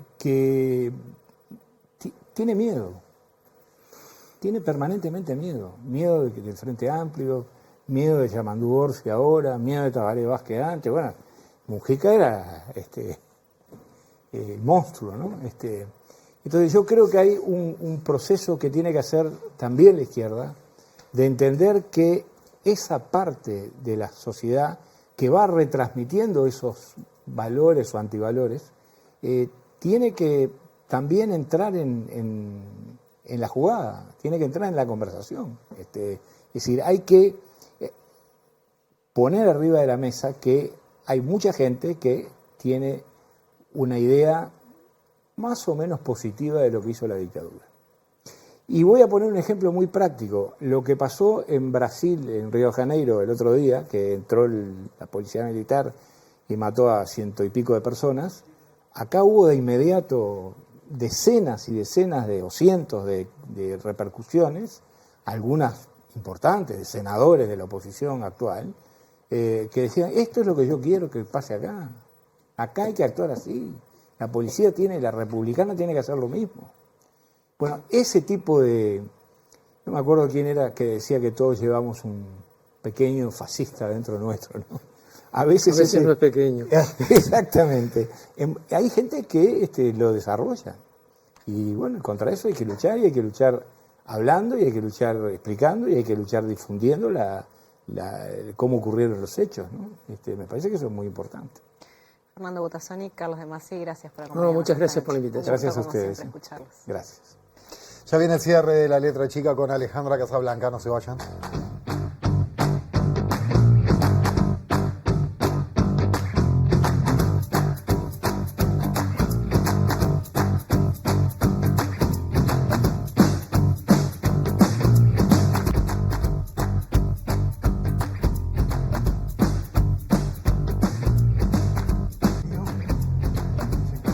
Enrique Braulio Olea, Federico Antonio Minicucci, José Julio Maceo, Bernardo José Manuel Juan Cordero Piacentín, Jorge Rafael Videla. En los tribunales de Buenos Aires comienza este martes uno de los juicios más importantes de la historia reciente de América Latina. Aquí se investigarán los crímenes cometidos en el marco del Plan Cóndor. El proceso se inicia con el pasaje de 405 testigos por el Tribunal Oral en lo Criminal Federal número 1. Muchas de las víctimas eran ciudadanos uruguayos que fueron trasladados al Centro Clandestino de Detención Automotores Orletti en Buenos Aires. No estamos hablando de lo que pasó únicamente en un centro clandestino de detención. Todos los centros clandestinos de detención en Argentina, los de Chile, los de Paraguay, los de Uruguay, los de Brasil, los de Bolivia, los de Perú. Se ventilará aquí lo que ocurrió con más de 223 víctimas durante los años de la última dictadura militar, pero ciudadanos no solamente de Argentina, sino de todo el Cono Sur pasarán por esta sala de audiencias más de 500 testigos. Mucha emoción contenida y alguna que otra lágrima protagonizaron en la Embajada de Argentina en Uruguay la retransmisión en directo de la lectura de la sentencia contra los exmilitares involucrados en el Plan Cóndor. En la sede diplomática se dieron cita a unas 60 personas que, en su mayoría, declararon como testigos.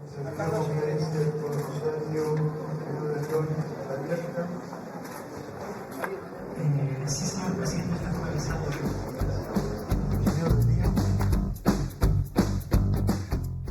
45 minutos pasan de las 9 y en este tercer y último bloque recibimos ya a Alejandra Casablanca, periodista y también directora de la Secretaría de Derechos Humanos para el pasado reciente de Presidencia de la República. Bienvenida y buenas noches. Bueno, muchas gracias Maite, Jorge, un beso grande a todos los compañeros del canal. Además, programón se tenían preparado para hoy. Estuve desde las 8 escuchando primero Ni que hablar a la Academia Dura y Pura y luego tanto a Carlos de Masi, que siempre es un placer verlo, escucharlo, aprender con él, como a Fernando, ¿no? ¿Cómo veíamos ahí en el tape, ¿no?, el rol de la justicia, por ejemplo, pero de qué otras maneras se construye un contracóndor?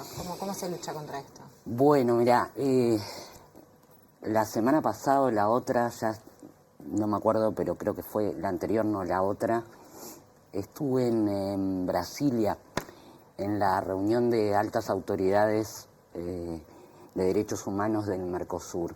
Y ahí la ministra de Derechos Humanos y Ciudadanía de Brasil señalaba la necesidad de insistir en un contracóndor. Un trabajo que tiene que ver con la memoria, que tiene que ver con la defensa absoluta de la democracia y con una construcción de una ciudadanía que necesariamente se tiene que parar desde un lugar en donde algunos discursos que están surgiendo, ¿no? Lo escuchábamos hoy en cosas que señalaban los invitados sobre nuevamente el negacionismo, nuevamente la teoría de los dos demonios, nuevamente un sistema que pensábamos que ya estaba perimido, ¿no? Que el debate en democracia, en el caso de nuestro país, a 40 años de recuperada la democracia, con todos los partidos políticos habiendo pasado por el gobierno, estaba cerrado y no está cerrado, ¿no? Esta semana que pasó también veíamos lo que sucedía en España.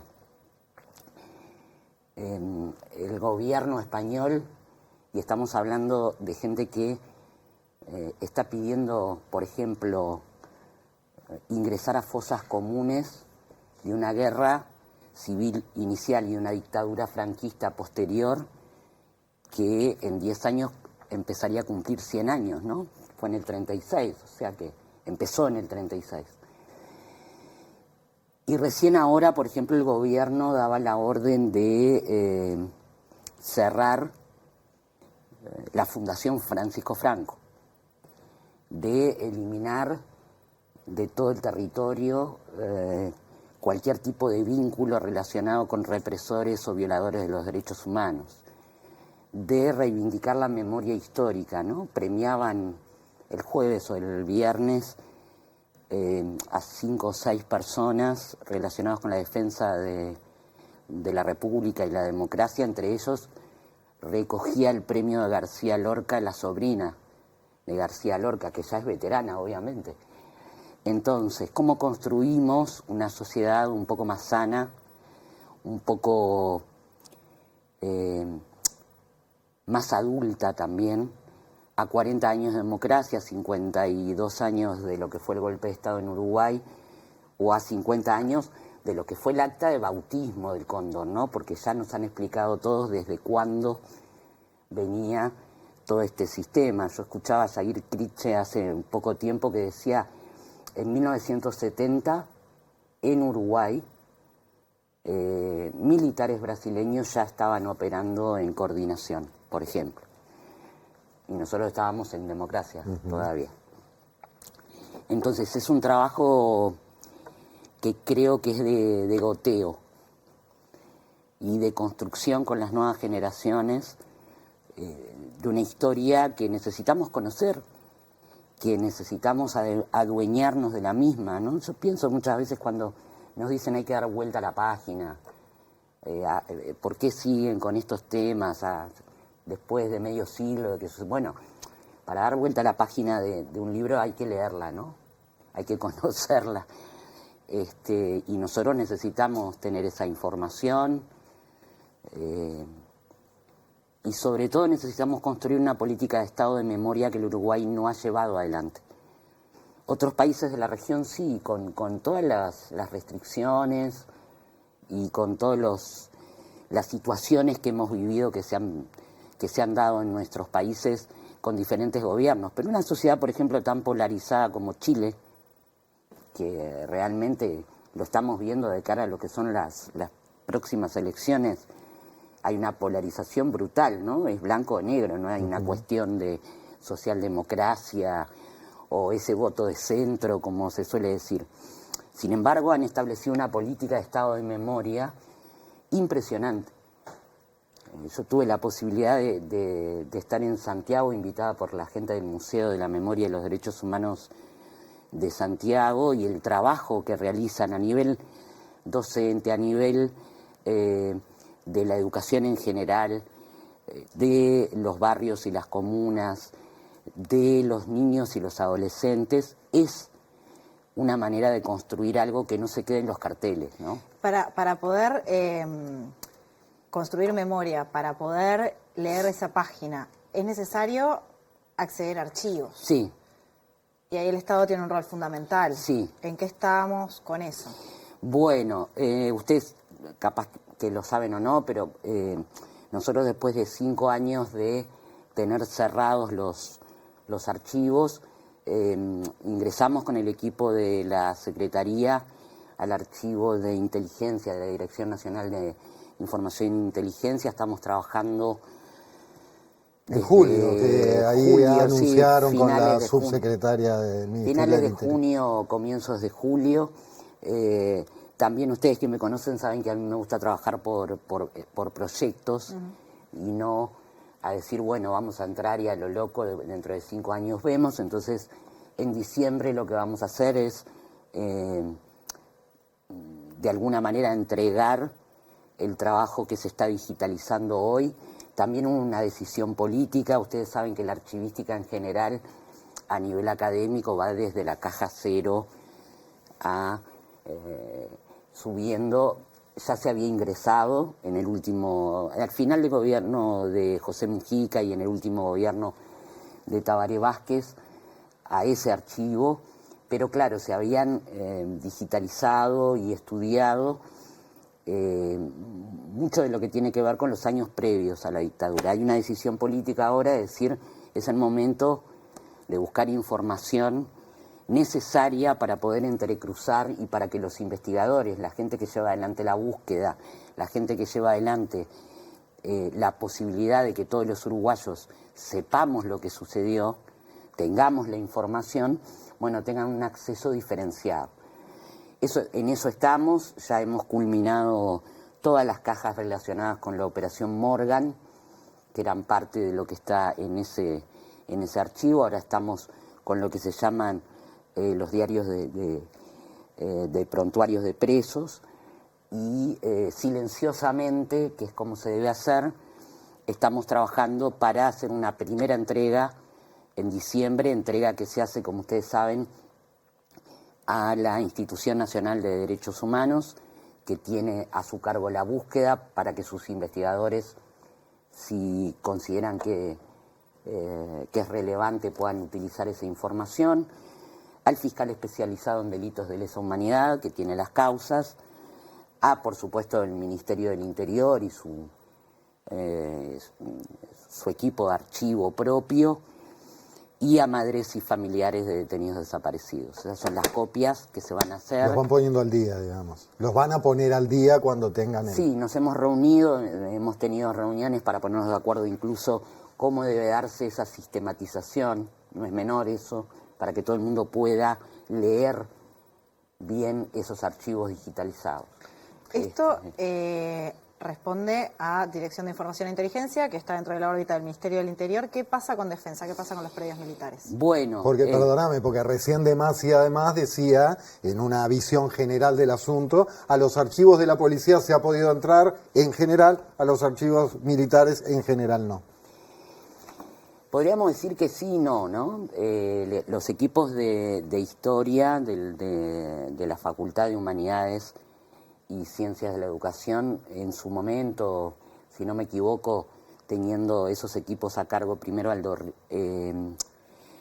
Álvaro Rico y luego La Robla, trabajaron sistematizando parte de dos archivos de lo que podemos decir defensa. Una tiene que ver con un archivo específico dentro del Ministerio de Defensa, de los cuales se lograron digitalizar 122 rollos microfilmados.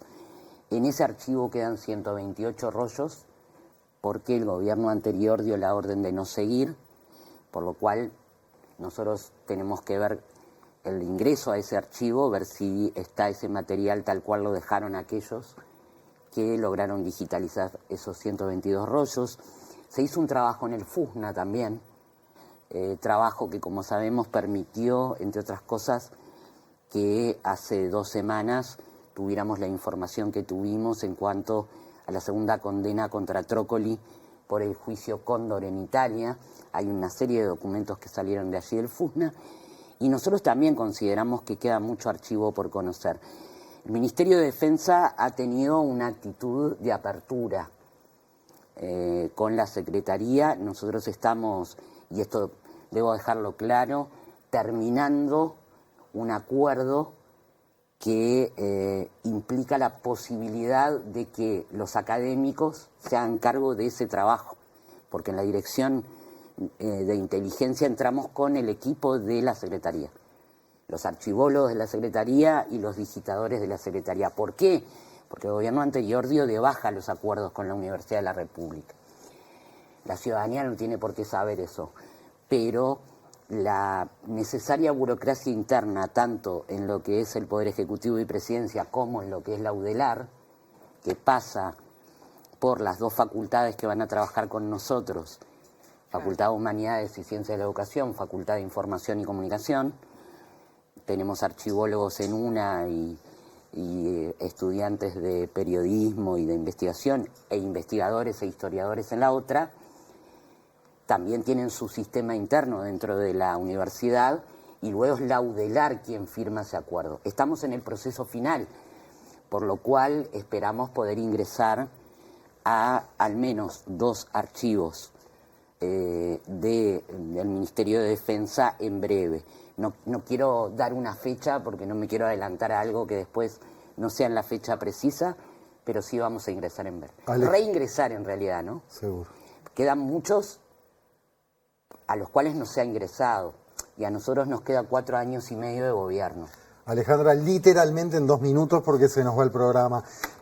Lo que consideres más importante desde que asumiste en este tiempo, educación y reparación de víctimas. ¿Qué sabemos? ¿Qué se puede esperar de estos próximos años? ¿Cómo arrancó y qué se puede esperar? En 2 minutos está difícil, pero lo voy a intentar. En educación, ustedes saben que la ANEP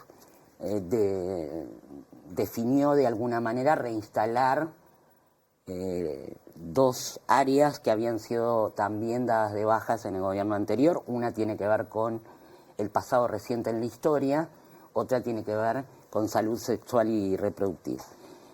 Entonces, hay una pata fuerte que tiene que ver con la educación formal. Yo creo que también nosotros debemos ir a la educación no formal en esta materia por aquellos países que vienen trabajando en una política de estado de memoria y en una pedagogía de la memoria territorialmente con los grupos que están trabajando. Yo he podido recorrer 8 departamentos, desde Artigas en Bella Unión hasta 33, Durazno, Florida, Río Negro. Bueno, en eso nos damos de lleno con la realidad de lo que viven. personas que no viven en Montevideo, en lo que podemos decir la inmensidad de Montevideo, o Canelones o San José, que son poblaciones más grandes, y vemos el trabajo que hacen a nivel de grupos de memoria, verdad y justicia. De goteo. Como lo dije en la primera entrevista, la mochila siempre ha estado en la sociedad civil. Es hora de que esté en las políticas de Estado de Gobierno. Reparación de víctimas. Bueno, reparación de víctimas. Estamos a la espera de que salga una resolución a nivel de la Corte Interamericana que tiene que ver con una pauta presentada por los expresos y expresas de Crisol en relación a la PER, a la llamada pensión reparatoria, y esperamos llegar a un acuerdo entre el Poder Ejecutivo y Crisol. Yo sé que me tengo que ir, pero tengo que pasar un aviso al menos. Pase. Y tiene que ver con el Plan Cóndor. Desde la Secretaría nosotros decidimos hacer 2 actividades en relación al Plan Cóndor. Los queremos invitar el próximo 6, me tiraron de las orejas porque me dijeron, ¿la estás pensando las 2 en Montevideo? Y dijimos, no. Bueno, vamos a hacer una en Canelones al menos. Se llama Los Hijos de la Memoria y tiene que ver con un triste privilegio que tenemos los uruguayos, que es cómo el Plan Cóndor atravesó a las infancias. No a todas las infancias, pero específicamente lo que pasó con gente secuestrada en Brasil, ni que hablar de la barbarie de los hermanos Julien, ¿no? Secuestradas en Buenos Aires, traídos a Montevideo, dejados en una plaza en Valparaíso, Chile, y por supuesto todo lo que tiene que ver con hijos de expresas y expresos, de asesinados y de detenidos desaparecidos. La actividad se llama Los Hijos de la Memoria, y van a estar participando Macarena Hellman, Gabriela Schroeder, Mariana Zaffaroni, Camilo y Francesca Casariego, Anatole Julien, y lo vamos a hacer en el Politeama el próximo jueves 6 de noviembre, 19 horas. Les queremos decir además que sale un ómnibus gratuito a Canelones desde la Intendencia de Montevideo a las 17:30 por si alguien quiere ir y no tiene cómo llegar. Y no tiene cómo llegar. Puede inscribirse al 091-841-698. 091-841-698. La segunda actividad, porque ya me van a matar los compañeros, son 10:02, 22:02, tiene que ver con la cultura y el Plan Cóndor, porque también vaya que la barbarie de la violación a los derechos humanos atravesó a nuestra cultura. Y por supuesto lo vamos a hacer en el Teatro del Galpón. Queremos agradecer mucho a los compañeros del Teatro del Galpón que han puesto a disposición no solo la sala grande, ¿El Campodónico? Sí, sino los técnicos, el sonido. Van a estar además 2 enormes actores leyendo y siendo de alguna manera quienes van a intercambiar con la cantidad de músicos que tocan gratis también, así que seguramente les vamos a mandar para que después ustedes... Los detalles porque es gratuito, obviamente, y van a estar Agarrate Catalina, La Falda y Resto, el grupo de músicos que se llama Todos Somos Familiares, integrantes, y 4 pesos de propina. Gracias, Alejandra, hasta la próxima y éxitos, Arriba. Nos vamos, Sarasola, como siempre hasta ahora. Me gusta contarle lo que tenemos en lo que se viene ahora a continuación. ¿Qué hay en En la grilla. Le voy a destacar solamente con lo que se viene el profe Piñeirúa. En Ideas Cruzadas, Cristian Cari y Tunda Prada sobre música, dibujo y vaya a saber qué más. Gracias por acompañarnos como siempre. Nos volvemos a encontrar el próximo domingo aquí en La Letra Chica. Que descansen y tengan buena semana. Chao. Chao.